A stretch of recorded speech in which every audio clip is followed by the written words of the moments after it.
views and opinions expressed on Think and Grow with Vet Green does not reflect the views of Charm City Direct TV Network. Some language, videos, and content may not be suitable for young viewers. Viewer discretion is advised.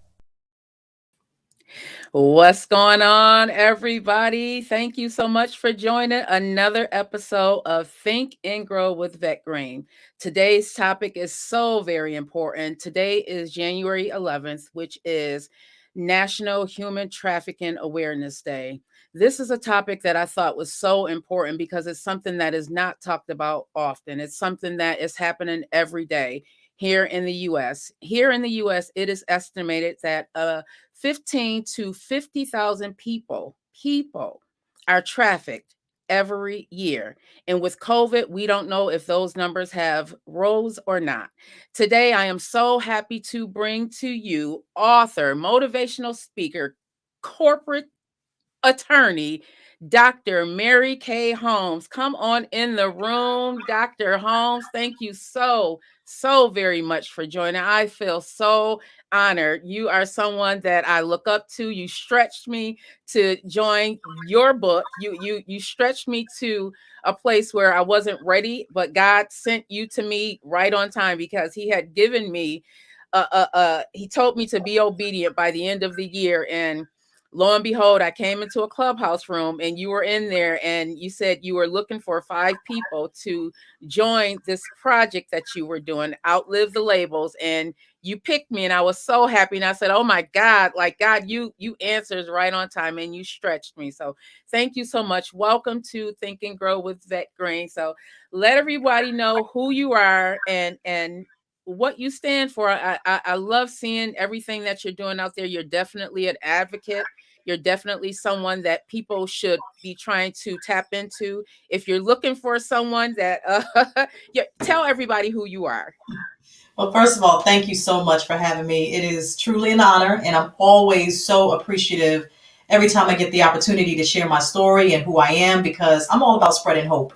That's my mission in life, is to spread hope and to let people know that you can outlive labels. Absolutely. You can outlive limitations. You can outlive lies. You can outlive limiting beliefs. All of those L's, turn them into wins. Mhm.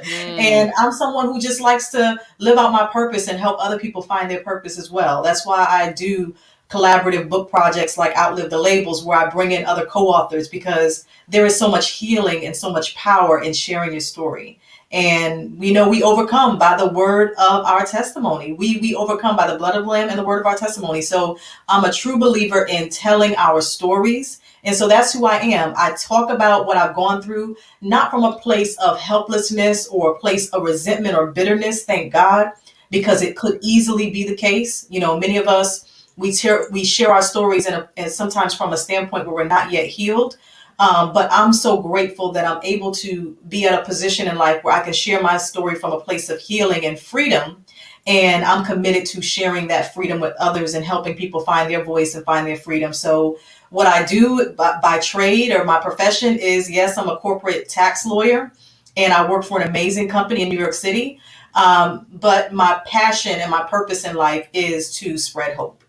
And you definitely do that. And you're very supportive. So thank you for that, because I was sleeping on myself. And when I got that email, I'm like, oh my God, thank you, God. You are definitely very supportive. So if anyone is looking for some help or would like to outlive the label of what you believe you are, definitely tap into Dr. Mary Kay Holmes.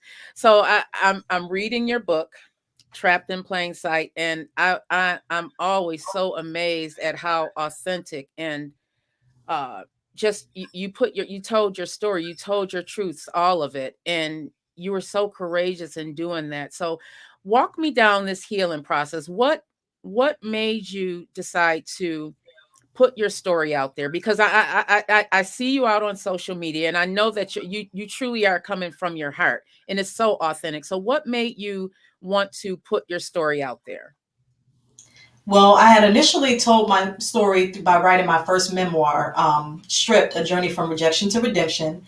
And I told it in a time when I didn't know that what I had gone through was human trafficking. And that is a key problem that goes on in so many people's lives and in society today, is that sometimes human trafficking is under-identified and misidentified, misdiagnosed. And so even though I met my trafficker at the age of 14, I didn't know what it was until I was 38 years old. And I was trafficked twice by two different men, and I didn't know what it was in either case. And so I decided I need to write Trapped in Plain Sight to tell my story again from the standpoint of understanding that this is what it was. It's exposing an ugly truth, and also being able to provide resources and information and awareness about what those signs were that I didn't pick up on back then, that my family didn't pick up on, that others who were surrounding me didn't realize were the signs of human trafficking. And so I wrote the story with the goal in mind to not only spread the awareness through the sharing of my story, but to shed light on what human trafficking looks like in the ways where it doesn't get depicted in the media. What are some of the ways that don't get media exposure? What are some of the human trafficking scenarios that exist right under our nose, right in plain sight, that we call everything else but human trafficking? And because of that, traffickers go free and people are victimized. And unfortunately, many of our young Black girls are blamed, and they're looked at as grown fast. They're looked at as being rebellious. They're looked at as being too grown for their age, or whatever you want to put on the putting the onus on the child or the young girls. And we know it can happen to young boys too, but speaking specifically from my point of view as a young woman, as a child, I was often blamed. And even to this day, I know there are many people who know my story and know what happened to me, but they still struggle with seeing it as human trafficking. They still struggle, and I can hear it. I can hear the voices. Like I don't have to even be around the people to even know what some of the conversations are like. I know that some of the conversations are, that wasn't human trafficking. She could have left at any time. But unfortunately, what many people fail to realize is that you don't have to be in physical bondage. You don't have to be in chains in someone's basement to be trafficked. You can be chained up in your mind. Manipulation, coercion, control, abuse, all of those things can keep you bound and trapped, even if you are free to go at any time. So that's why I wrote the book. Talk to us about the signs.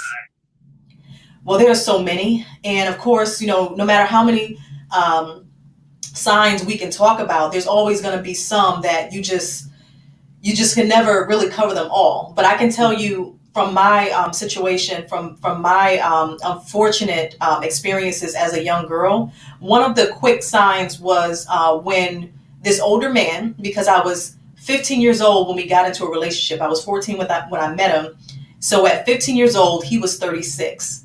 And the first sign is when you see these, what people will romantically call May-December relationships with young girls. When you have these older men who are targeting young women, these young girls who are all of a sudden showing up at school with the latest sneakers and jewelry, where they may not have jobs or the traditional jobs or whatever. You don't know where they're getting this money. So if your daughter or your niece or someone that you know is all of a sudden, their lifestyle has taken this dramatic shift, and they all of a sudden have all of these brand new handbags or shoes or designer items, that is one of the red flags that there was someone who was most likely older who was giving her and showering her with these gifts. And these gifts are not coming without some attachment, without some requirement, or without some type of coercion and manipulation associated with it. So that's one of the signs, when you have a young girl or a young man all of a sudden hanging out with this older person. So that's one of the clear signs. Another one was when for example, for me, the first situation when I was being human trafficked, I was being forced into a criminal lifestyle.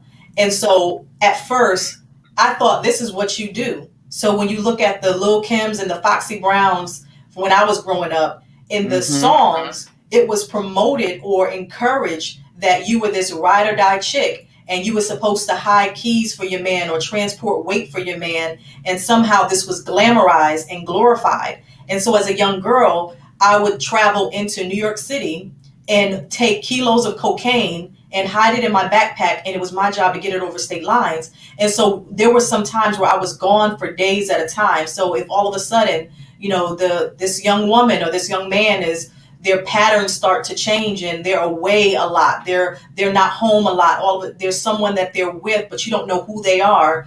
You can't meet their friends, or they're being very elusive all of a sudden. So that's another clear sign. Another sign is when you can see the control and the manipulation that is starting to happen. So the person might not be physically abused, but there might be some signs of intimidation there, where all of a sudden the person becomes more, they become kind of, they withdraw, and they start to become isolated from all of their friends and their family and their support system. Because manipulators, traffickers, people who control others, they will isolate you from everyone that you know and love. Anyone who can spot those signs, they might try to interrupt those relationships and keep you away from anyone who can help you. And so if this young girl or this young boy all of a sudden starts to sever ties with everyone that they've been connected to, if all of a sudden they become, extremely, they become so isolated. That's the word I want to use. If they start to isolate themselves, especially to an extreme level, that's a sign that someone is behind that. Someone is trying to interfere with those connections and those relationships. And they, if they don't want to talk to anybody or open up. And so all of those things are some of the signs. And like I said, we can never really discuss them all, but from my experience, those are some that really stood out for me. Is it in your experience that they target certain individuals, certain? Absolutely. Oh my goodness. I'm so glad you said that. See, manipulators and people who want to control others or that prey on young kids, they look for certain behaviors. There's a certain type that they will prey upon. There's a certain type of child that they know they can get into their head. So these are young girls or young boys who already have behavior issues sometimes, or who have gone through adverse childhood experiences like Problems at childhood home. molestation, or other types of trauma. For me, by the time I met my trafficker, I had already been molested by an older relative. I had already attempted suicide. And thank God, of course, I survived, but the depression was still there. So I had low self-esteem. So people who have low self-esteem, people who have all of these kind of mental health issues going on, they're more vulnerable. If you don't have a close relationship with your parents or other loved ones or an older relative that you can trust, when you are kind of isolated and left alone to your own devices, so to speak, as a young teenager or a young child, you are more vulnerable to someone who would come in and appear to be the savior, so to speak. So there is a type, and especially young girls who are dissatisfied with their home life, young girls who are in poverty. That is a prime example of vulnerability, because traffickers will often come with this hope of a better life, to rescue you from the projects, to rescue you from this life of poverty, to get you off of welfare. You won't have to use the EBT card anymore. Now you don't have to shop at the secondhand. You don't have to go to the Goodwill to buy your clothes. Now you can shop for designer clothes. And those things can lure you into the traps of those who are manipulative and controlling. So those are some of the characteristics of people that can be more easily trafficked. That's what bothered me so much about R. Kelly, being that he was a black male and he knew a lot of these young girl situation, and in their eyes he was saving them from the poverty that many of them were Mhm. facing every single day. You have someone that lives in low income place, they say the ghetto. I don't like to say the ghetto. Mhm. $10,000 is a lot of money. Mhm. And the way he was preying on these young women, it really broke my heart. And he himself allegedly was also molested. What were your Mhm. thoughts when you saw what was going on with R. Kelly? What were you, because his music, there were many children, I'm sure, probably even watching today, made from 12 play. What were your thoughts on R. Kelly? Oh yeah, that broke my heart. And many people watching it, and understandably so, were triggered when they watched Mhm. that, because I think a lot of people realize, like, wow, this is what happened to me. And for many years, as we know, things that he has been doing had been swept under the rug. When I was a kid, it was no secret about him and Aaliyah. It was no Yep. secret. It was so glossed over. And it was so normalized because she was being perceived as being more mature for her age. But when you think about the 15-year-olds that you know, when you think about the 15-year-old girls that you know, think about their babies. We don't just, the problem is because she was an entertainer, she was perceived as being more adult. And that is a problem even with our black young girls in Mm-hmm. general. Mm-hmm. There's this whole thing about the adultification of black girls. And unfortunately, especially in the entertainment industry, when these record companies put them in these outfits, think about it. Foxy Sexualizing. Brown. Yes, Mm-hmm. over sexualized. Now think about, now we know that Aaliyah, she would dress, in the Tommy Hilfiger and had the tomboyish thing, but she would have the, the sports bra with their stomach out and have the sexy side swoop, and it was very alluring and sensual. And so you got her laying on top of the car in the videos and moving in certain ways. Would you Mm-hmm. want your 15-year-old? Absolutely not. But 50, because you're it right, was, Shamika. yeah, and so when you look at what they do in the media, it filters over into society and what we think normal life is supposed to be like. So think back to when Foxy Brown did her first video or first major video with Jay-Z. And she's in the bikini and she's talking about carrying, hiding cocaine for him, and doing all of these illicit drug activity, like all the things she was rapping about. I can't remember verbatim what her lyrics were, Mm-hmm. but if the song came on, I could probably rap along with it, unfortunately. But many of us Both probably of can't. us.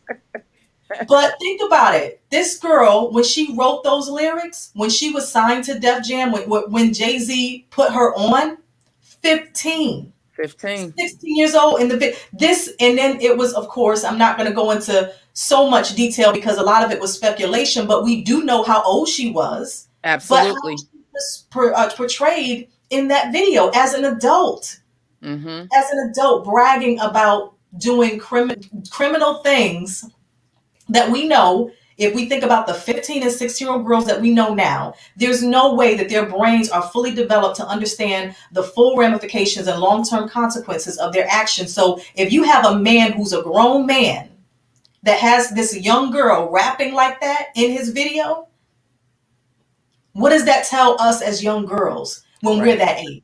That Right. tells us if a grown man comes and asks me to do the same thing, oh, this is normal. It became normalized. So with R. Kelly, when we look back to the Aaliyah situation back then, we've known for years. So thank God that finally something was being done. And I believe if it were not for this new Me Too movement and this new wave where people are standing up and speaking up for women and defending Mm-hmm. the rights of women more, unfortunately, he would have continued to get away with it because even at first, there was this huge media outcry against the girls, against the young women.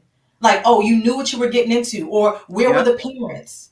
Oh, they were trying to get put on, and there was this blame with the girls. And so finally, when justice was served, when I tell you, I was so overjoyed and I was so Relieved. excited for these women who were finally they had a voice, but I was Mm-hmm. also concerned about their mental health because I know that they had been badgered in the media. People in their own families probably turned on them, I'm sure. And there was Mm-hmm. a lot of comments, I'm sure, that they had to read and be exposed to. There was a lot of scrutiny in their lives, and they had to go through it. And so, although justice was served on the legal side, but these women still need us. They still need us to support them, to defend them, to Absolutely. speak up for them, because that to say a challenge is probably an understatement. That is absolutely a difficult thing for any young person to have to go through, especially someone who was manipulated and controlled in the way that he did these women and had them, pretty much under his control and under his thumb. So yeah, I was so happy about the outcome. It broke my heart when I saw, and we're going to bring Brother Mike in. Come on, Brother Mike. Come on in the room. Welcome, welcome, welcome back to another episode of Think and Grow. We're going to bring you in on this conversation. We were just talking about the R. Kelly situation. For me, I was relieved and I was also embarrassed because prior to him going to trial, I still had his playlist. I still had his music on my phone. And I'm looking at my daughters and I'm looking at myself and I'm like, how could I think like this? In my head, I had normalized it as if because they were black girls, we should have known better in my head, because this is how I grew up. I saw it. Growing up, I remember there was this very young girl, and she was about 13 or 14 years old, and she had started dating this guy who was older than me. It was so normalized. It wasn't nothing wrong with it. Her I believe her parents knew, but it was so normalized. And listening to R. Kelly, just it broke my heart. It broke my heart, and seeing that mom go after her daughter. She went, I don't know if you guys saw that, where she had went to the hotel and got her daughter. That was the breaking point for me. So Yes. Brother Mike, thank you again for joining. I know you've had some experience working with children who have been trafficked, and when we had our conversation, you saw it on the other side, where, and there's this thing called Stockholm syndrome, where they have people trapped in their minds as if they can't leave. Like Mary Kay had mentioned, it's not that they're shackled, it's in here that they're shackled. So talk to us about your experience dealing with children who have been trafficked. Mm. Wow, I've been with y'all for the last 20 minutes. I was definitely very heavily impacted by Sister Mary Kay's trials, tribulations, her testimony. And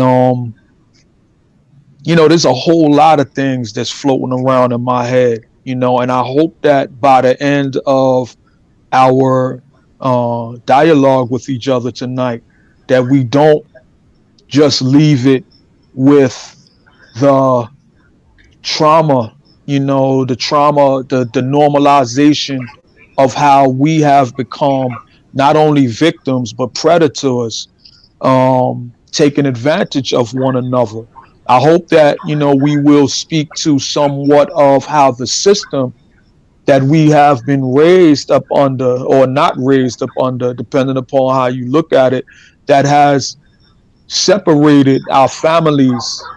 Our family structure has been disintegrated, and we don't have a lot of times healthy male female relationships between mothers and fathers, and how this helps to impact how our children have begun falling through the cracks. So I hope that we'll talk about some of the institutionalization, through the music, through the movies, through the fashion, like Sister talked about, through the hormones and growth hormones and things of that nature that are pumped into our food, that has children in their mind, in their emotions, um, in the bodies of fully grown adults on both sides of the coin, not able to be naive and grow up as children like it used to be in my era. You wasn't even thinking about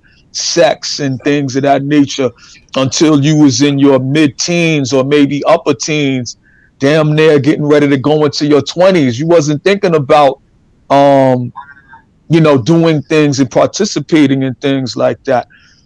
So anyway, I've worked in the field of child welfare for a number of years, and I had the experience.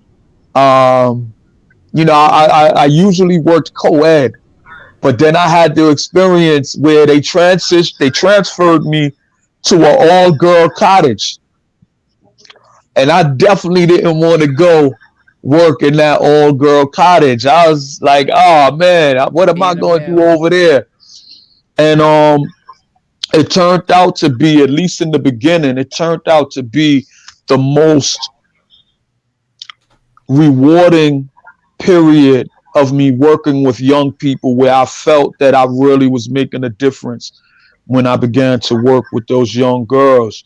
I was working with girls who had been taken out of their home. They were in what is known as non-secure detention. They were in trouble in various stages, and a lot of them were participating in what the sisters describing, relationships with older men and guys in general, um, where they didn't have a lot of self love and faith in themselves, to where they felt that it was normalized, like you said. And I was able to take it upon myself as an older, gentleman, to provide like a father figure, an older brother type figure. And I took it as my responsibility to strive to show these young ladies that all men are not out to take advantage of you, and also to strive to talk to them from a man's perspective, of how important it was that they make the effort to protect themselves from being taken advantage. And and while I was working with them in non-secured detention, I was working also in a male group home. So it was kind of like I was like a double agent. I was working with the girls in the morning time, and I was working with the guys in the nighttime. Mm-hmm. And I bore witness to how a lot of the guys in the group home, which who were a few years older than them, how they had normalized a habit and a culture where it was like they had a vendetta of hatred, Mm. that they were visiting upon young females. I mean, these dudes was like really destroying girls' reputations and taking advantage, and doing all of these, and just It ruining their happens a lot. relationships. It happens a lot when you come from broken homes because we Yeah, feel broken inside. So we're looking for love. That's what yeah, happens. We're looking for love. We're looking for support, and unfortunately, a lot of times we turn to the streets, and that's what happens. I yeah, believe that's another way that a lot of people become victims to human trafficking because they're looking for someone to love them, and when you yeah, don't have that support at home, you're going to go to the first one that shows you any type of compassion, any type of love. Is that what you found as well, Mary Kay? Yeah, absolutely. Because Mhm. what I thought in that time, because I was so broken and damaged by those adverse childhood experiences, like the molestation and Mhm. like the rejection that I experienced among my family members, I felt like Mhm. I didn't fit in. Like being told that, I was adopted, even though I wasn't, but I was the only one without a dad in my life. Mhm. My sisters and my brother, they had a father figure, they had their fathers. I was the only one without a father. So I was teased for that. And so being the youngest, being the baby in the family, my mother, I saw her really struggling, and she was working hard trying to. And so by the time it got to me, she was very lenient, and she wasn't as involved because she worked long hours, and so I didn't have a lot of experiences with her, unfortunately. And so because of all of these things kind of jumbled up into one, I felt alone. So I didn't feel like I had that love, and I didn't feel accepted in my own family. So absolutely, by the time this man came around, with all of this money, with all of these gold chain, two gold chains and diamonds in his teeth and rims and all of that stuff, and ready to give me the world, I Mhm. felt embraced. I felt loved. I felt finally accepted. And so when he, started to turn on me and started to become abusive and more controlling, even that felt like acceptance, because it felt like somebody cared that much about me that they didn't want me to leave them. They didn't want me to look at another man. They didn't want me to smile at another man. And so all of these controlling things that should have been red flags for me, but because I was broken, I was looking through it through the lens of this broken girl. So I was seeing it as that's how bad he wants me, that he's willing to go to these extremes. And I think Yeah. that's what a lot of young girls wind up experiencing. And those are the girls that you were dealing with, brother Mike, and you said that you became a mentor. How did you handle dealing with these children that were coming from these broken homes? What was your solution for them? I mean, you just have to, speak to them with gut level honesty, and you have to, affirm how important, their lives actually are, how important their futures are, Mm-hmm. and challenge them to see themselves in that light. you know so I know that I can speak in a long, well, round way, trying to cover all bases. So I wanted to You're finish. fine. I wasn't able to, when I was working with the older dudes. I desperately tried, to talk to these dudes about how wrong it was for them to be taking advantage of the girls that they were taking advantage of, and destroying their relationships with their parents, destroying their reputations in the neighborhood. A guy can, unfortunately, in society, can have as many girls as he wants to have, and his stock rises with each Mm-hmm. conquest. But when a woman or a young girl um, has a number of partners and what have you, her stock, unfortunately lowers, and she's called all types of names and things of that nature. So I couldn't get to the young dudes. They didn't care. I would say, yo, what if this was happening to your mom? Or what if this was happening to your sister? They didn't care. I wasn't getting through to them. But what I was able to do was I would go to the girls that I was working with, and I would tell them about what these dudes was really trying to do, that they didn't care about them, that they only wanted to use them, that they was only out to destroy their reputations and take advantage of them. So I was able to reach them in that way, at least for a period of time. um I would just, tell them, go to school. I would tell them, you know, leave that alone for now. I would tell them, definitely protect yourself. You don't want no children at this time in your life. And a lot of them would listen to me. They took the approach that I was, coming to them with as an older brother or as a father figure. A lot of them really, took advantage of that, and I'm still in contact. This is going back like 15 years. There are some success stories where a lot of them were able to go on, get their education, go to school, go to college. Some of them have families now and are married. So I think it was very important work, and it needs to continue. It does. I agree. And that's why it's so important that we have people like yourself, Brother Mike, and Dr. Mary Kay Holmes, who are out here advocating for the children, who are out here making sure that there's awareness brought to what's going on, because this is something that is done seemingly under our noses. A lot of people don't talk about it, and it's not identified as human trafficking, which it is. There's people in our neighborhoods that are sexualized and taken advantage of, and there's nothing being done about it because it's normalized so much, especially in the Black community. It's so normalized. We have to protect our children. We have to stop looking at children as if they're fast. A lot of times I found that when young girls are overly sexualized, it's because they have been taken advantage of. Many of them have already been molested. Many of them have been molested, and they try to reach out, but no one believes them because they're called fast. They're called grown. I remember growing up and looking at young girls and, oh, she's grown. No, she's not grown. Something's going on with that child. There, and now that I'm realizing it's not that they were acting out, it's that they were trying to get attention because there's something going on with them. So working with the children, Brother Mike, working with these young kids, Hmm.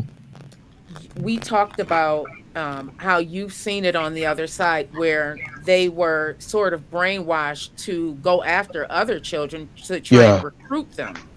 That's what I yeah, want to get into. Yep, Nick, facts. I agree. It's facts. We have to start doing this. So before we go to break, if you can just talk about what you saw, or talk about the situation where there were children who were human trafficked and they themselves began to recruit other yeah, people. yeah. I Hmm. mean, the time that I was talking about, It lasted, I would say, from this was from around the end of 2007 to around, I'll say, like 2011, where it was a good period. We were reaching, I believe, a lot of these young ladies, and helping them, to know that they deserved better, and to learn how to incorporate um, habits of self-love and self-care, and to, begin to move out of harm's way. But around, I would say, the end of 2011, 2012, 2013, to my deep horror and chagrin, at some point, I noticed where there had become a lot of young ladies who were not only embracing, um, selling themselves, for lack of more, a less harsh way to say it, but they had begun to use their influence amongst other young ladies to strive to convince them, to take advantage of getting some money so you could get sneakers and you could get these materialistic items and things of that nature. And, began to would be combative with someone like myself who's trying to talk to them about how bad it is that they're being taken advantage. They would be combative with me, like, oh, mind your business, or you don't know what you're talking about, or Yeah. it's not that bad, or she knows what she got herself into, that type of stuff. And I was like, whoa, how No did this protection. happen? Because in Yeah. their eyes, you were taking something from them that they thought made them. They were looking at those material things as if that made them, made who they are, because they didn't get that at home. They may not, their parents may Hmm. not have been able to afford them. And in their eyes, you were stopping their gravy train. So we're going Hmm. to stop and go to break. Thank you guys so much. It's 3 minutes to break.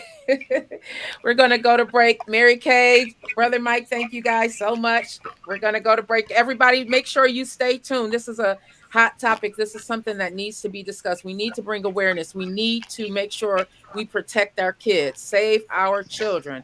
We are not fast. We just got hurt. That's it. We got hurt. Yes. Tell me what you see when you're looking at me. A pretty face? Huh? You think that's all I can be? Tell me what you see when you're looking at me. Because I strive to be all I can be. Because you know what? I found her. I found me. She's here. She's live. She is Vet Green, host of Think and Grow with Vet Green. Watch her live every Tuesday at 7 p.m. Eastern Standard Time on Facebook at Vet Green. Also watch her live on Charm City Direct TV on Facebook, YouTube, Twitter, and Twitch. You don't want to miss this dynamic show. A show of encouragement, inspiration, motivation, and so much more. So get ready for Think and Grow with Vet Green.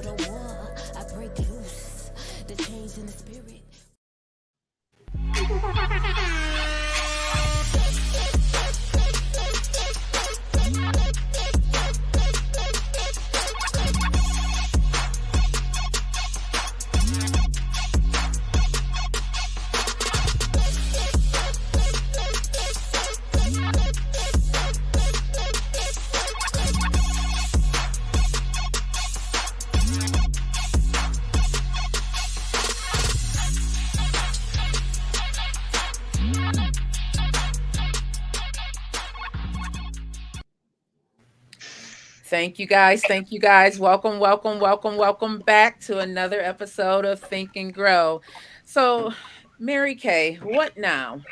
What now? What steps should we be taking to bring more awareness to this subject, to begin looking at our children as they are, they're children, and to begin making sure that no matter what, that they're protected? We have to start to protect our children more by making sure that we hold space like this, by letting them know that they have a voice, that we believe them, that when they come to us and they tell us about some of the things that they've endured. Say, for example, if a child comes to you and they tell you that someone has mishandled them or inappropriately touched them or worse, believe them, listen to them. One of the ways that we can spread awareness and be there more for our children is to prevent them from ever having to go through some of these atrocities. Like they shouldn't even have to grow up to experience being human trafficked, being abused, being manipulated, conned, and all of the above. They should not have to experience being blackmailed and use and sex being used as a weapon against them. But if we start to pour into our youth and start to encourage them and affirm them and let them know who they are and help them to understand who they are and build up their confidence, accepting them, embracing them. Even if people don't have situations at home, even if the young children don't have that environment at home, organizations and people like Brother Mike, having other adults that do step in and that are there for them, having organizations and supporting organizations that are doing the work. A lot of times people feel like they can't really make a difference. How can I do, how can little old me make a difference, or how can I make an impact? You don't have to reinvent the wheel. Find people who are doing the work and support them. And if you encounter a young girl, a young man that you can tell they're going through, even if you can't tell, so you don't have to know their business. You don't have to know if they're going through anything. They can have the most cookie cutter, perfect childhood. It does not matter. Show them love, support them, show compassion toward them, embrace them, and really just help them to never have to go through this. Now, if you encounter a young child that has unfortunately gone through some of these types of traumas, some of the best things that we can do is to let them know that they are heard, they are believed, and that we have the ability to, even if we can't change anything that happened, we're here to listen. That they have a voice, that they can speak up, that they can speak out if they so choose. And if they choose not to speak up, that that's okay too. Because a lot of times we'll encounter young people who have gone through things like this, or even adults, and we'll feel the need to rush them to open up and share and all of those things, or to tell, or to press charges. Sometimes they're just not ready for that, and that they need to know that even in those instances, they're still in a safe place, and when they're ready, then that's something that they can take the steps to do and be supported. Because that's one of the things I had to learn the hard way, is that, a lot of times people they're still afraid, they're still traumatized, and they may not be ready. And so sometimes people will say, put them on blast on social media, post their photo, tell on them. And that's not helping them to heal by making them feel as if there's something they need to do in order to, somehow affirm or make it more believable what they went through actually happened. So give them that time and space to grow and heal, and to become free. And let's support those who are doing the work. Let's do what we can to step in, and let's support our youth and believe them. Thank you so much for that. Thank you so much for that. Brother Mm-hmm. Mike, what now? I know you are truly out here pounding the pavement. You're truly out here Mm. working to save our children. What now? What steps can the people, the listeners out there taking who may have a child or may know of someone who has been sexually traumatized, have been abused? What can we do now to make sure that we bring awareness to the subject, because it's so very important. That R. Kelly situation brought so much light. I'm so thankful that finally, because we have got to stop normalizing this. Because if you are listening right now, it's not normal.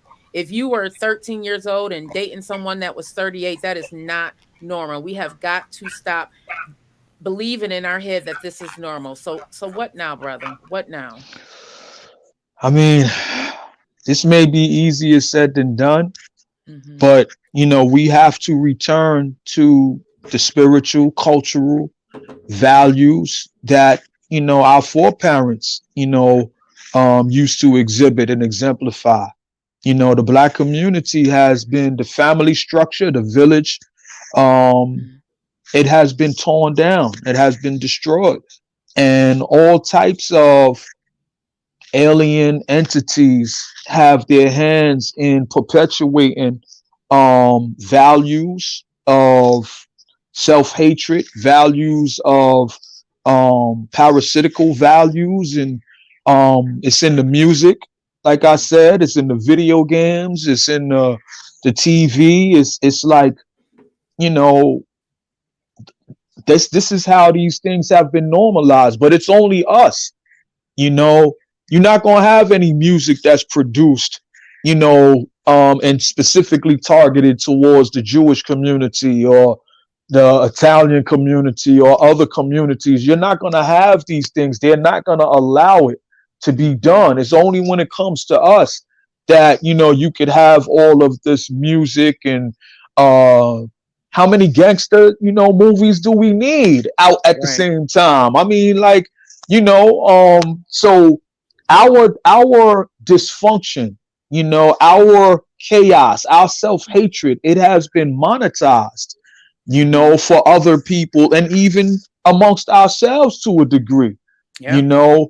And you're gonna need people, I feel like, who have a spiritual connection, who have a strong cultural outlook, of self love, of unity, of the responsibility of us to come together so that we can um, bring harmony and balance to the way we get along with one another. We're going to need black men, to take it upon themselves to begin to strive to heal from those low minded, low vibration Hmm. mindsets that we've been raised upon. We got to start looking at our women and our young girls like these is the mothers of our future, and we're going to have to begin to take ourselves through a process to where we start to reassert our presence in the family structure and in the communities again,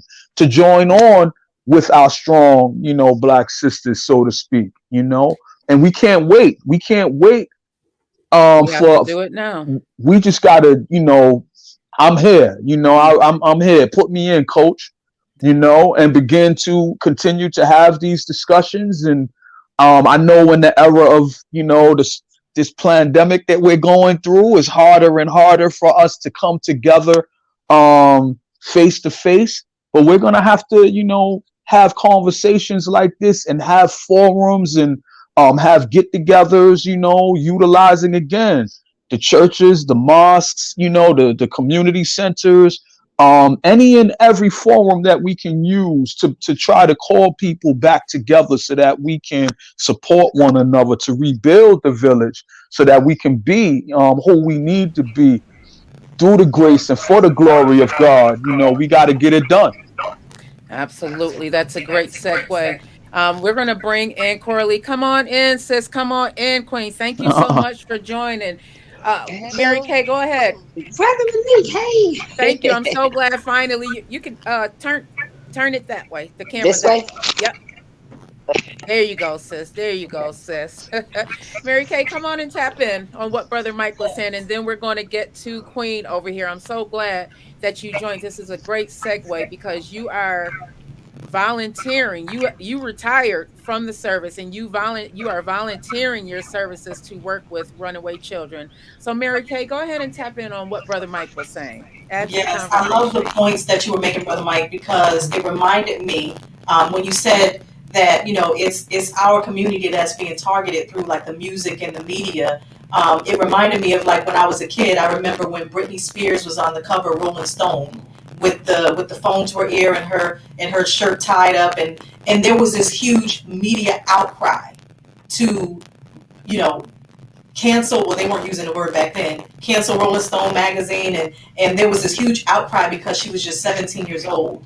And there was all of this, even to this day, there's still all of this support for Britney Spears, like this protective nature that society has with this white woman. And when she was a young white girl, there was this protective nature that society had when it came to the music industry over sexualizing her. But Foxy Brown was the same age. Yep.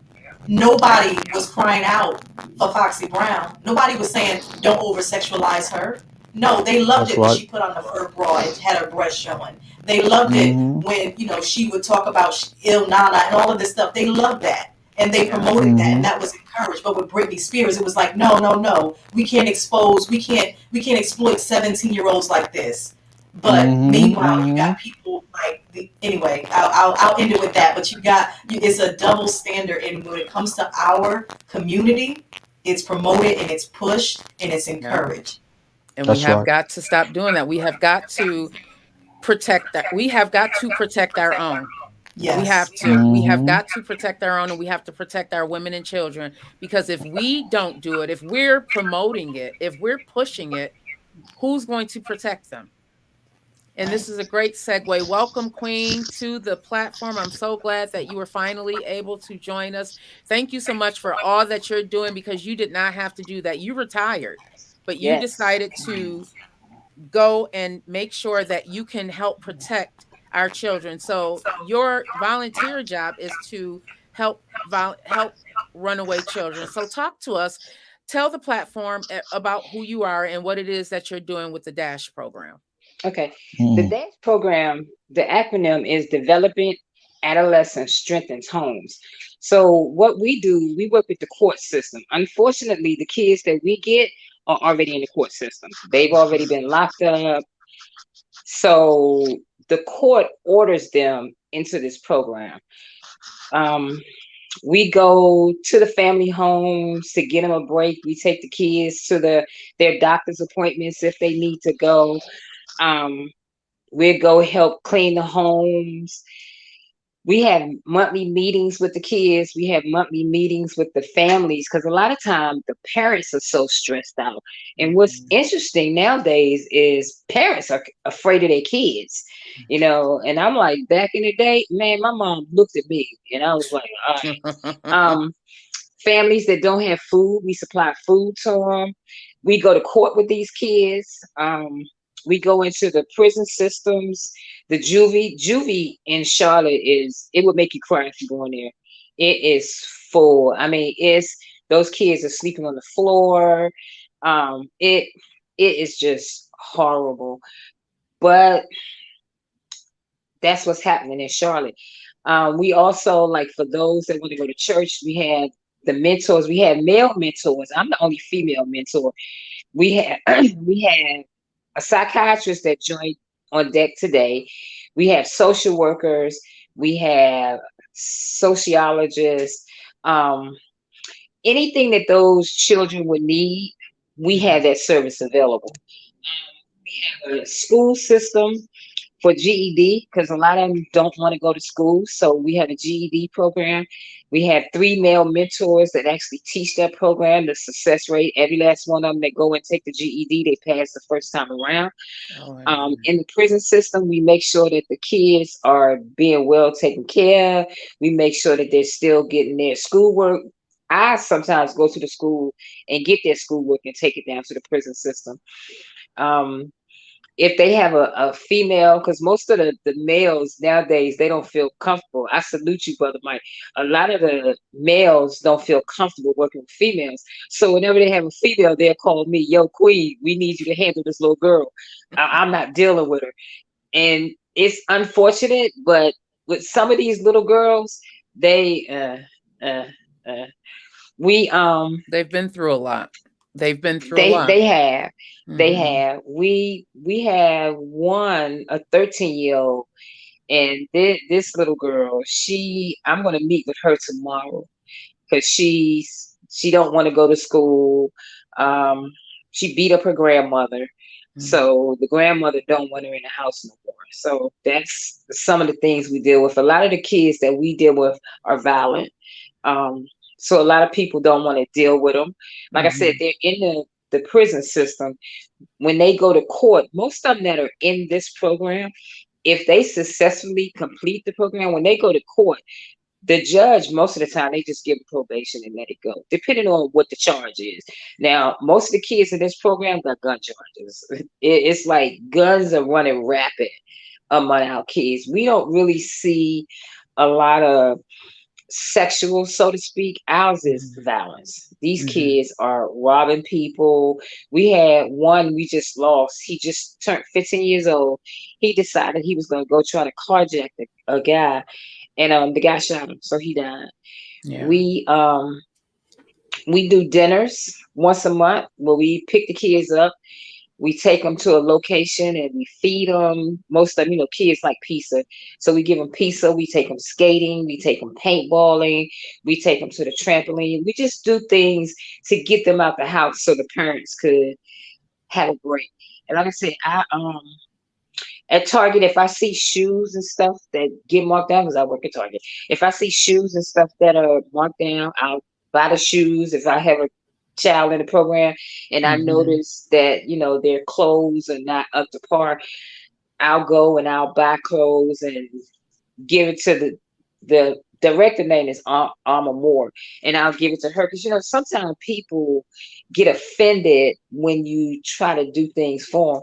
But a lot Mm-hmm. of these kids, it's just like y'all said, a lot of these kids just need somebody to love them. Like Support. I'm a hugger. Even with COVID, it never stopped me from hugging. Mm-hmm. If these kids want to hug, I'm not going to say I'm not going to hug you because I'm scared of COVID, because it's just another way of rejecting these kids. Mm-hmm. So if they want to be hugged, I'll hug them. I'll sit with them for hours and talk to them. If they just want to cry, um, a couple of them, we're getting ready to start financial literacy with them.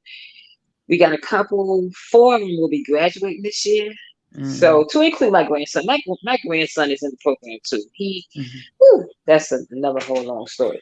But he's in the program too, um, which is interesting because I'm a volunteer and my grandson's in the program. Um, it just brings me joy to be able to help these children. Like I said, every morning on Facebook, even on Instagram, I put Save Our Children because we have to. We have I was to. telling you yesterday how in Target everything is so sexual. They got thongs for little girls. They got Everything thong sexualized. bikinis for toddlers. And I'm like, Fashion why are Nova. we allowing this to happen? Did you When guys are we see going to that? step up and say enough is enough? Mm-hmm. What is it going to take for us to say that? Like people protest when they protest Target when they put the LBGT stuff in there and they took it out, LGBTQ.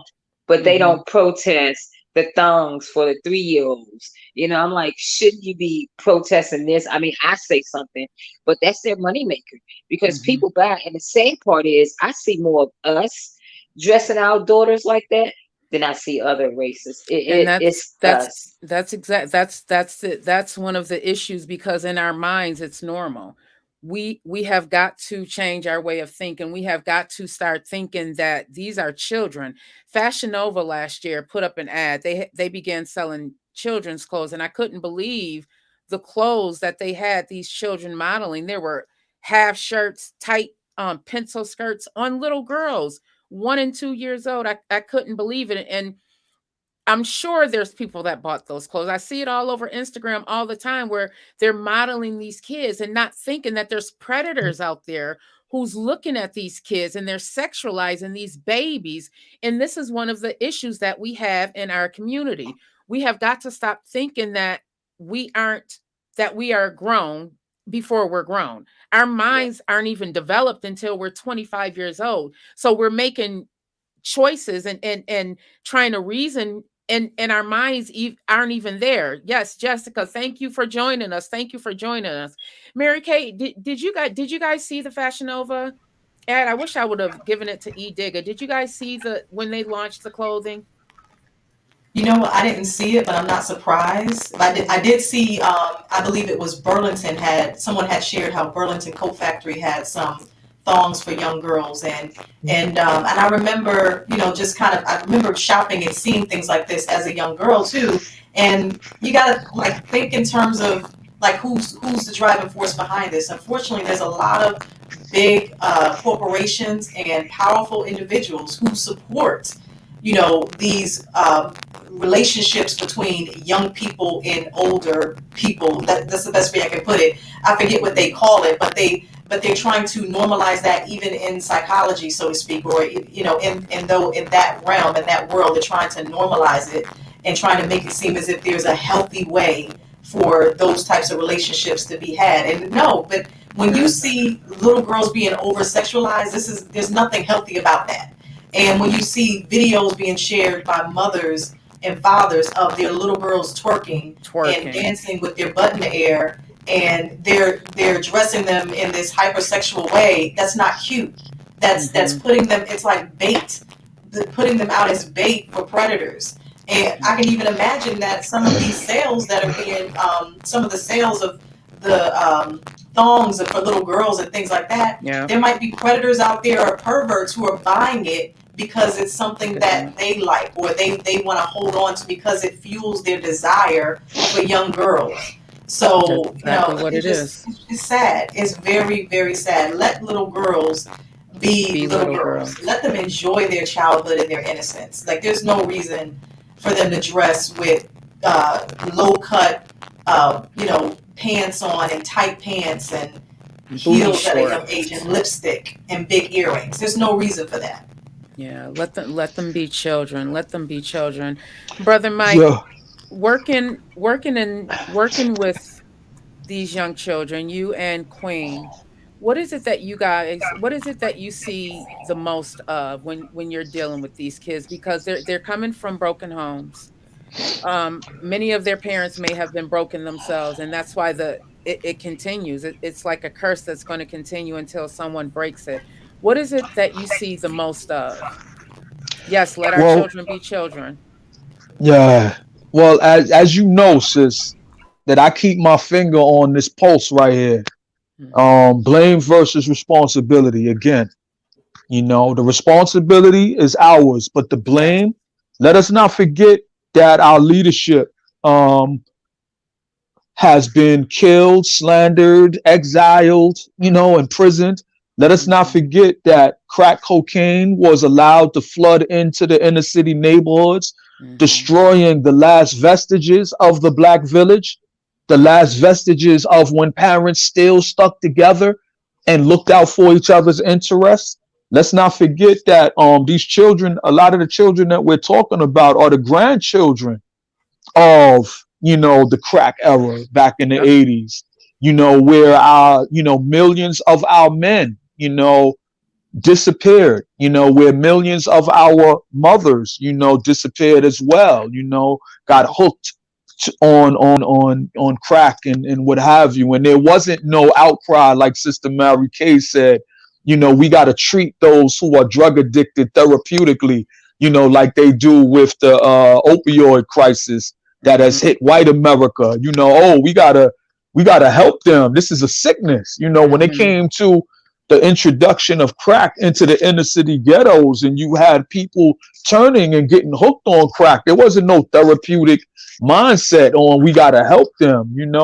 A lot of our children, flooded the foster homes and group homes, and didn't come up in stable households. So then when you have some who say things like it starts in the home, a lot of times in the cities, people are not in stable homes where there's a mother and a father. A lot of them grew up in group homes and foster homes. You know what I mean? I also wanted to point out, and let me take this quick chance to say this. It's so great to hear your voice, Sister Carly. I was telling Vet that we've been friends for like almost 10 years, and to finally hear your voice is making me smile. So Look at God. yeah. So I want to give props and praise to each one of you queens, because I see a problem when I look on social media a lot of times, and it's not just the children. I see grown women, showing their backsides and twerking and showing their crack and all of this type of thing. You think that that's not advertising to predators, It is. who want to snatch up women and take advantage of them? You think that that's not advertising to the young children looking at their mothers, Especially on twerking TikTok. and wearing G-strings and all of that type of stuff on Instagram and I don't know, TikTok. I'm not on TikTok, but they use TikTok, to come on. So I'm just saying, when I see my sisters like you, Vet Green, when I see Mary Kay, when I see Sister Corley, all three of you queens, I'm just meeting Mary Kay tonight, but every time I see y'all Y'all not just standing in front of the camera, primping and posing and putting the camera back here to look, put your butt in the screen and all of that. And I don't want it to sound like I'm ridiculing and judging and shaming. I'm just assessing a bad situation. So I'm not trying to ridicule and shame the sisters who feel that that's all they have to offer. But That's a the lot key of right times there. when I see a queen come and I see the camera, I be praying. I be like, please, please say something. Please represent yourself from your heart, from your mind, from your soul. I'd be like, please, please. And a lot of times, more often than not, you have another one of, our sisters it's been normalized, like we've been saying tonight, that the only thing that you have to offer is your physicality. That you have So to a lot attract of with your these body. things, yeah, a Hmm. lot of these things have to be confronted, and they have to be confronted with understanding that comes from a knowledge of how they were created. It has to be confronted with a spiritual point of view where you see, the validity and the worth of these sisters. You know what I mean? And you want to connect with them on that level. I agree. Queen, I'm so grateful that you are out here doing the work that many people aren't able to do. I don't know many people that would come out of retirement and volunteer to help children who are coming from these broken homes, who are coming from places where they may not have ever been told, I love you. I salute you for that, because that is something that we need more of. We have got to take care of ourselves. Tell me what drives you to do that. Help the listeners understand how a woman who served time, well, not served time, she served her country and then decided to come out of retirement, because this is the program that you're working with.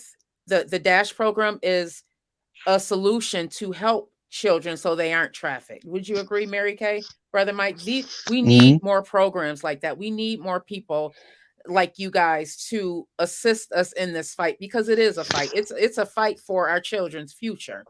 I look at the state of what this world looks like right now, and the other day I was on Facebook and I saw a reel of a little girl. She couldn't have been no more than 4 or 5 years old, and her mom. They were both twerking, and the mom couldn't have been no more than maybe 22, 23 years old.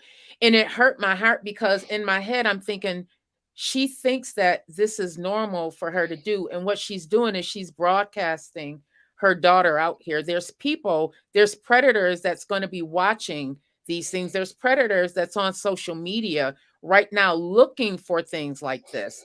So, Queen, help me help the listeners understand how you could go into a field knowing that you're going to be dealing with a lot of brokenness.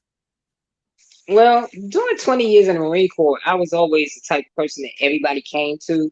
Hmm. I'm a people's person, so I love helping people. I also work with seniors too. Um, that's a whole different other story, because seniors are, I mean, the amount of senior abuse cases in Charlotte will make you cry also. So I do work Yeah. with seniors too. But I love working Hmm. with the kids because you can develop the kids. You can develop those young minds. Hmm. Um, you have to do it in a way where you don't feel like you're forcing them to do something. They have to want to do it. Some of the kids in the program, they really want to do well. And those are the ones that I like working with. Even the ones that feel like they don't want to be in the program, they just come because the judge tell them that they have to come. Eventually, we could break them down. We can Right. get to the point where they say she cares, and I just want those kids to feel that somebody care. You know, like I said, a lot of them, when we meet during the week, I hug them. The first thing we do is hug. Any of them that, like, some of them don't want to be hugged. So you got to get to know these kids. Some of them don't Hmm. want to be hugged. So we'll bump fists or we'll do whatever it is that they feel comfortable doing. But for the most part, I like hugging every last one of those kids and just let them know that somebody cares, because a lot of these kids feel that people don't care. They Yeah. feel that their parents don't care. They feel that their teachers don't care. they just feel like they're alone in this world. So I want to give them a place to come where they can find peace. Even if we just, they say I'm trying to turn everybody into a vegan, which I'm not.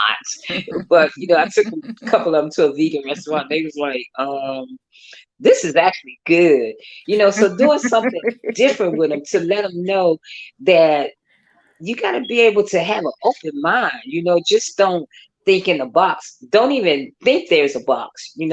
Expand the things that you do.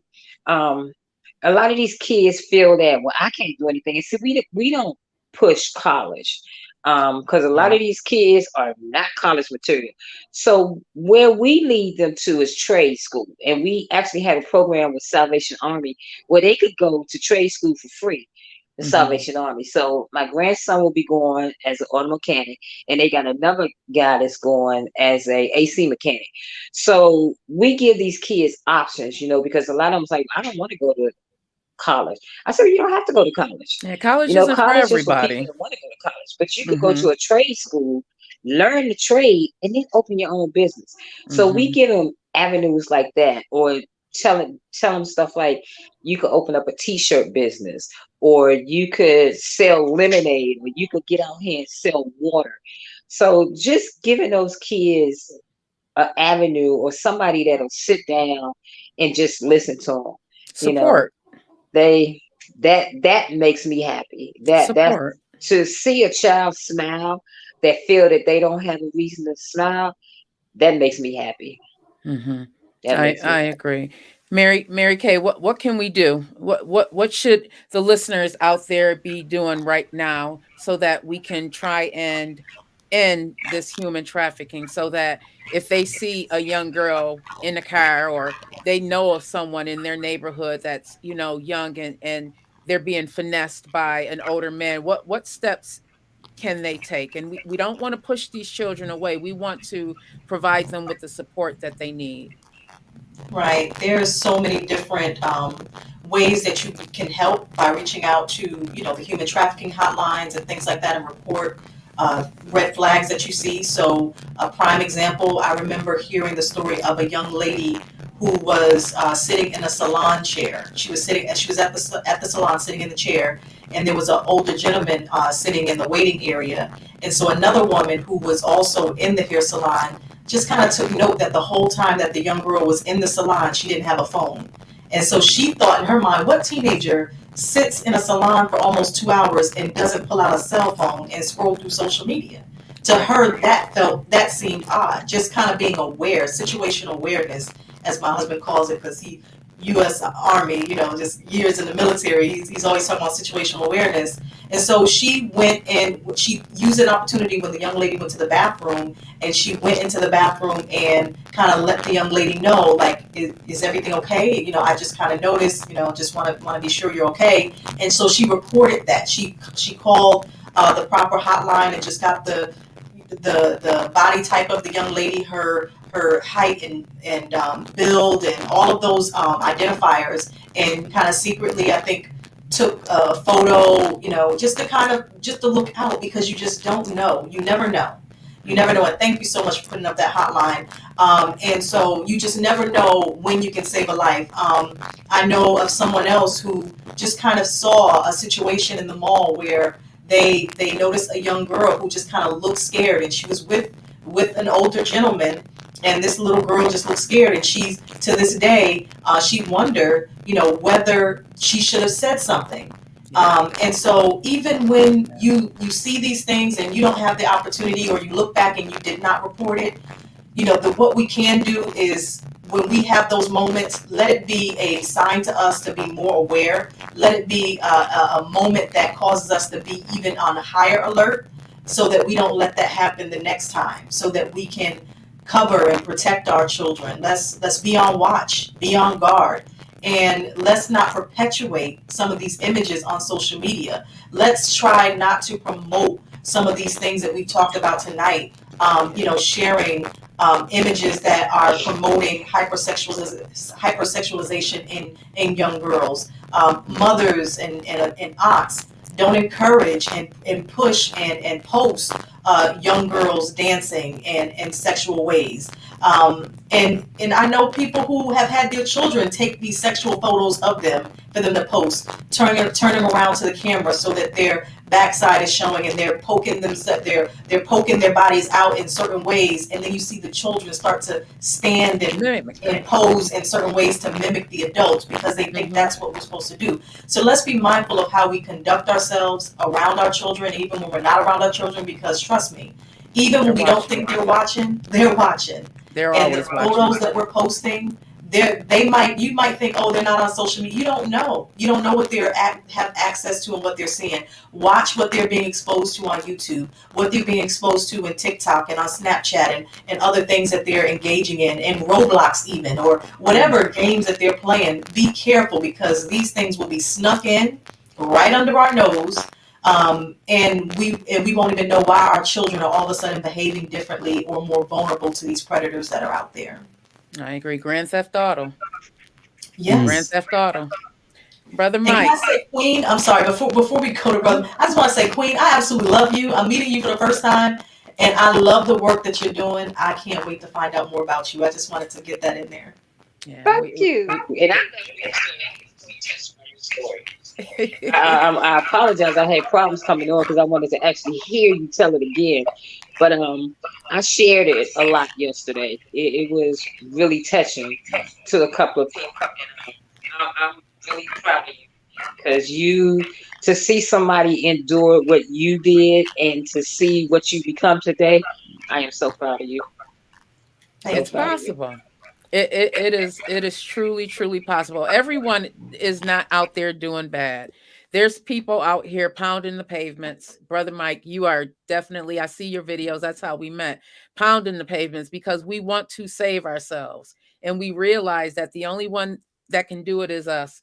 We've asked for help and it's not coming. We have to do it ourselves. We have to do the work. Brother Mike, you are definitely out there doing the work. You're not only working with these kids, but you're also voicing your concerns and bringing awareness to topics that a lot of people have not opened their eyes to. It truly begins in our mind. When we can start looking at ourselves as our true selves, the people that God made us to be, then we will be able to move much differently. I'm praying that one day I'll be able to see that. I don't want to see another video of a little girl twerking. I don't want to hear about another R. Kelly. I don't want to hear about another Me Too movement. It has to stop. Brother Mike, what now? What can the listeners do to bring awareness to this situation and to help our children? Because our children truly are our future. What can the listeners do now? Give them some advice. I mean, first, you gotta fight for your own mental, spiritual, emotional redemption. You know, I think in this time, if you don't have a faith life, Hmm. I don't even know. You know, you Gotta see believe so in many something. people. Yeah, you see so many people giving themselves over to fear, and those who are striving to spread fear, to continue to divide us and keep us from coming together. So first and foremost, you just got to continue to strive to educate yourself, strive to gain a well-rounded perspective on things that's historically rooted and accurate so that you can understand the present and why the present is in the bad shape that it is. And then you have to focus on striving to live the best life that you can, as you continue to grow and evolve, take care of your physical health, continue to strive to edify yourself mentally, strive to uh, bring some type of peace, serenity, and balance into your life. Don't focus on what you can't control. Focus on what you can, like the Serenity Prayer advises us. Mhm. Continue to strive to connect with a God that wants to save everyone if they would only open themselves up to his grace, and continue striving. I'm proud of each one of you sisters on here, and I'll always come through if y'all need me. It's wonderful to be amongst such strong individuals such as yourselves. And I hope that everyone who comes across this video is encouraged and inspired to get themselves right. Don't focus so much on the bad and what's happening outside of you. Get your heart, get your mind, get your spirit right, and be an agent of change, like you see these sisters on there doing right now. Change is possible. You are not your situation. You can Hmm. overcome anything as long as you want to. And if you accept who you truly are inside and not accept what happened to you, because that's just something that happens. Some of us need certain things in our lives to be pulled out. And myself, I was sexually abused. I was a young child molested. I was raped. And I realized that I didn't want to become a victim anymore. I lived in that victim state for a very long time, and it caused me to be angry. It caused me to lash out at myself, disrespect myself. And I want anyone that's listening to know that you are not your situation, regardless of what you went through. If you are watching this video right now, that means you still have a chance. You do not have to be the person that you think you are. You don't have to be the person that society is telling you you are. If you have been human trafficked, if you have been abused in any kind of way, that is something that happened, and that is definitely something that you can overcome. There's resources out there. There's resources such as the Dash program that's out there. There's resources out there to help you overcome that. You don't have to stay stuck, hon. You do not have to stay stuck. So, Queen, give our listeners some advice. What would you advise? And we had a conversation. I just want E Digger to bring this picture up.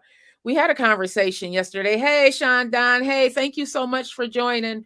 You were in Virginia. If you can just tell the story where you were in Virginia and you were at a rest stop and you saw this picture that it astonished you. Yeah, I was going to DC, Hmm. and I walked to go into the bathroom, and I saw those signs, and I was like, wow. And I it mean, it it was that prominent in Virginia. And then when you actually go in the bathroom, it mhm, said, be safe, human trafficking is high in this area. So mhm, and now you actually see those signs in North Carolina. mhm. So it is, it's just widespread. It's widespread. Yeah. But like I told you, everywhere I go, I had my boo boo with me. So We have we to don't have that protect problem. ourselves. We But have to. it's, you just gotta be aware of your surroundings, especially if you travel. It don't matter if you're a male or a female. If you travel, always be aware of your surroundings. Always, Mhm. especially if you travel alone. Don't, I try to go in. The only time I go in a place like that is during the day. I never stop at night. I make sure I have gas so I don't have to stop at night. So you have to be aware of your surroundings, because people are always watching when you think they're not watching. We Mhm. had a couple of weeks ago, a little girl was standing at the bus stop, and a white van came by, and they tried to snatch the little girl up, but it just so happened that a guy was across the street getting ready to walk his daughter to the bus stop, and he saw the incident, and he was able to save that little girl. So they're getting so blatant that these kids standing out here waiting on the bus to go to school, they're snatching them up for the bus stop. Yeah. So one thing I do, I walk every morning, and it's a couple of kids that catch the bus at 5:30. We stand out there and make sure they get on their bus, because their parents, I don't know what their parents are thinking. So we stand out there and we make sure those kids get on that bus. And Yep. it's like Brother Malik said, it takes a village. A lot of people say, well, I don't have no kids, but all of them are our kids. So go that extra mile. It's not going to hurt you. It's like everybody want to turn blind eye. Nobody want to talk about human trafficking. I mean, Mhm. nobody want to talk about people coming up missing. Here in Charlotte, the Uber drivers, where young girls were getting in the Uber cars and they were kidnapping them. It really got crazy in Charlotte for a little while until Yeah. we got a new police chief. So it kind of mellowed out a little bit. So you just got to be aware of your surroundings. Stay positive. I love Brother Malik. He every morning, well, not lately, he hasn't been doing it, but he always give me a motivating video to start my day. Or if he don't put it in my inbox, I'll see it on Instagram. So you got to do whatever it takes to keep you motivated, and don't let yourself, like a lot of people are empaths. I'm not. I'm not. I don't let myself be sucked into other people's pain, Mm, because I found that I was hurting and it was making me sick. And I'm yeah. like, I can't help you if I'm sick. So I've learned how to be compassionate without saying, oh my God, I can't take this. And you got to protect your energy. Always Mhm. protect your energy. You know, Mhm. you could be compassionate, but protect your energy. And especially in the line of work that you and brother Mike do, you can't absorb all of that energy. You can be compassionate, like you said, but you have to also make sure that you're filled up, because you're dealing with so many children who are coming from places that you yourself wouldn't want to be in, situations that you yourself wouldn't be in. I remember, before we end, we're going to end in a couple of minutes. I worked in a group home, and before we worked with the children, we had to read their files, and my youngest child was 5 years old, and before he was even 5 years old, he had experienced so much sexual abuse. It just broke my heart, and I realized then I couldn't work. I had to do it another way. I couldn't. I'm too much of an empath. I couldn't do that. I was absorbing it too much. So before we end, I just want to highlight Mary Kay's book, Trapped in, oh my God, Trapped in Plain Sight. This, pick up the book, you guys. Pick up the book. We have got to bring awareness to this very serious issue.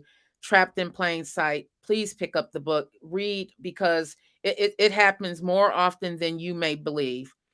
You yourself may have been human trafficked, and you thought that it was just you being out there being fast, but you have to we have to bring awareness to this. So thank you guys so much for joining us. I really appreciate you so very much. Thank you, Mary Kay. Thank you, brother Mike. Thank you, Queen. Thank you, Eve Digger. I got the baddest producer. Thank you, Shamika. Thank you, everybody. Yes, you can reach Mary Kay at marykhomes.com. She is phenomenal. If you guys are looking to outlive those labels that they have tried to place on you, make sure you hit her up. Mary Kay, tell us what you have going on right now before we end. Absolutely, thank you for that. And this was absolutely phenomenal. I love everyone's input today. So what I have going on is writing more books, but one of the major projects is I started a organization called the Halo Campaign, which is Human Trafficking Advocacy and Learning Opportunities.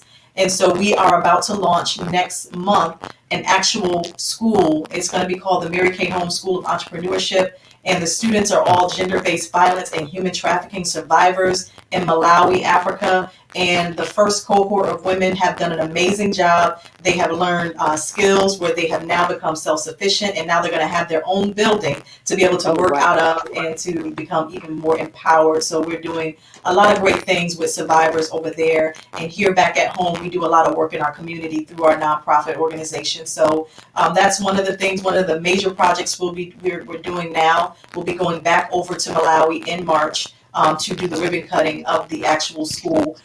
So other than that, writing more books, be on the lookout. If you desire to be an author and tell your story, I'm about to put out another book, Survivor, which is 20 courageous women who live to tell the story. So if you desire to tell your story, you can be a co-author in this book, and you can just reach out to me at marykhomes.com, or find me on all social media at Hear Mary Speak. So thank you so much, Vet, for this amazing Welcome. And opportunity. how can if someone wants to donate, how can we donate?